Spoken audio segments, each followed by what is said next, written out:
Okay, so here is what is a gene key? A gene key in its simplest form is really a state of consciousness.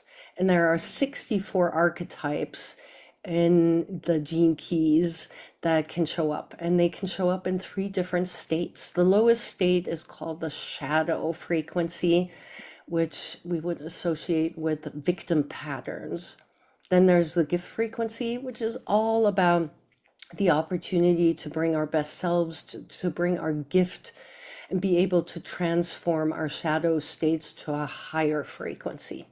And the more we live in our gift frequency, we get to experience these higher frequency states, which are called siddhi, and it's a Sanskrit word for transcendent essence. So all of this can really put simply to, in each single moment in life, you get to decide, do you want to continue showing up in shadow state? Do you know which gift to bring to transform that shadow? And ultimately, the more you live into your gift, the higher states you will encounter and be able to experience. And the gene keys really have an additional background, and the additional background is the I Ching, which is, oh, wonderful. Thank you for holding up the book of changes, and it is these 64 as well that you can find. So there's ancient wisdom built into them. There's also a strong correlation to human design, which is more of the codes and personalized and a lot of analysis. But what's so special about the gene keys is that it is a really practical path, and it has a hologenetic profile and different pathways that you can encounter, which we'll go into more detail. Anything else to add? Yeah, that was such a great introduction, Melanie. Thank you. And also, I just wanted to mention that the Gene Keys, it is a book, and it is something that was founded by Richard Rudd. And he used those resources or those tools of the I Ching and human design to create the Gene Keys. And so it's a textbook or a code book that describes different human states of consciousness. And those human states of consciousness, of course, we have embedded in our DNA. They're ancestral, they're primal, they're fear-based patterns because ancestrally we had to survive through a lot. So those are innately embedded and encoded in our DNA. And we all experience them: scarcity mindset, fear-based traumas that we've experienced. And we can almost trace it back ancestrally, generationally, and even primally to our most animal self. So these lower, denser frequencies, it's almost like we are here as conscious beings, and the more we evaluate, we contemplate, we become aware of the shadow, lower, denser, fear-based frequencies, we're able to transform them into a gift. Every shadow has a gift. So we're able to see now how that gift can serve us and can be unlocked within our DNA. And so those are where the possibilities, the potential, those higher states of consciousness can come in and really raise our awareness, raise our vibration, and of course, change ourselves, change the world. So that's what we're looking to do here with the Gene Keys. Yeah. Really well said. So where we have these different pathways in how to look at our profile. So when we have the profile, and there are free profiles that you can generate, that we're happy to generate as well for you, you can then embark on these various pathways of exploration. And there are three golden pathways. So we have the outer circle with four different gene keys, which talk about the genius, and it's the activation sequence, which really is about exploring life purpose, your evolution, what you're here to learn, radiance, what gives you your initial life force, and then your purpose key to really ground yourself in who you are and what you're here to do. Yeah, those are kind of like your four prime gifts. And it's a great place to start if you're new to the gene keys. I always recommend the activation sequence because it's simple, it's basic, it's very personal to your gifts, your genius, your gifts, your prime gifts. Absolutely. Then the second sequence is the wonderful Venus sequence, which is all about love. And it sounds so beautiful, and yet we go on to a very rich, deep journey because it is sort of the core wounds that we go through during different developmental stages. And so, from coming up from purpose, there is the attraction key, then there is the IQ, intelligence, the EQ, all about emotional, the SQ, about our spiritual, and then there's the core.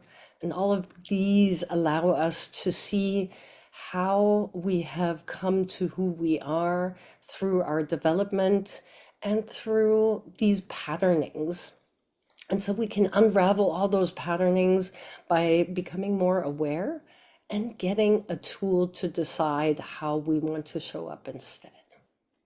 Yeah, all of the sequences are potent in their own way, but this love sequence or this Venus sequence is all about relationships, and it is our developmental stages in life frame how we interact and engage in our relationships, specifically around our core wounds. Think about child development, how you were raised, your parents, your triggers, your patterns and things like that in your emotional, intellectual, and spiritual development.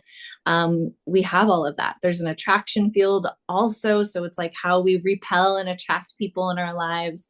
And everything is based on relationships, not just your intimate relationships, but of course, your Mhm. friends, your family, business, coworker.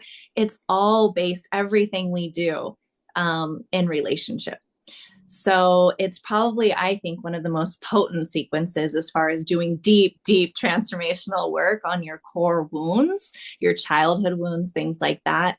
But it's profound in, especially in the areas of your life that you want to work on relationship and intimacy, and you have blocks and things like that or trouble there. I would definitely recommend diving into that one. Yeah. And then there's the prosperity sequence or pearl sequence. And here it is all about looking at what does abundance look like? What does prosperity look like for you? And how to explore that on various levels and pathways of understanding what's the vocation, what's your inner calling, what's your culture, what's the core, the pearl that you have, and then ultimately also your brand. And all of that can be seen in a professional setting, but also in any kind of ways where you can call abundance into your life. So whether it's a passion project, how you show up in your community, think along the lines of, prosperity and abundance, and it doesn't only have to be in a business context. Yeah, that's super important here. I think when we automatically identify prosperity and abundance around money, but I mean, prosperity and abundance can definitely be a lot of things. Money is one tangible way that we can experience prosperity and abundance, but that can be show up many, many different ways in our lives. And just deep fulfillment, deep, deep Mm. fulfillment is around prosperity and abundance. So yeah, I how do we become so fulfilled in our life's work, our mission, what we're here to do, who we're here to be in this world, what fulfills you at your deepest level? That's really what we're going to explore in prosperity and abundance. And when you're living from that vibration, that frequency, it's impossible not to have prosperity and abundance flow towards you, right? In maybe a monetary sense.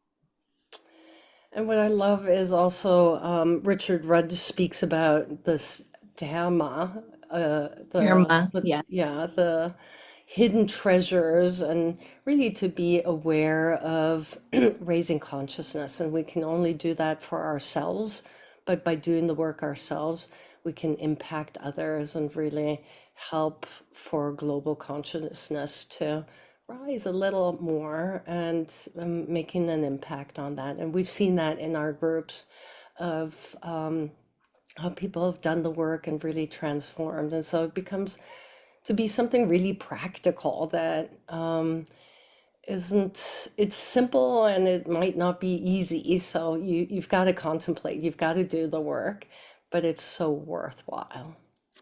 Yeah, I agree. I think it sounds so cliche, right? To change, change yourself, change the world.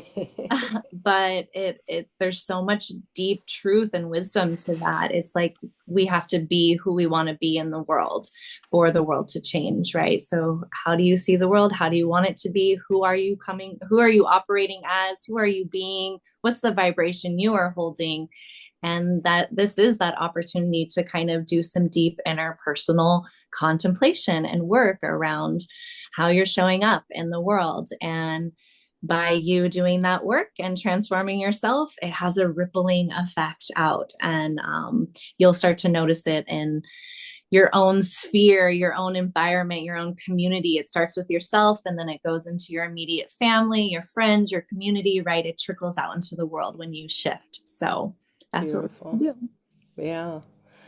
So how do we do it?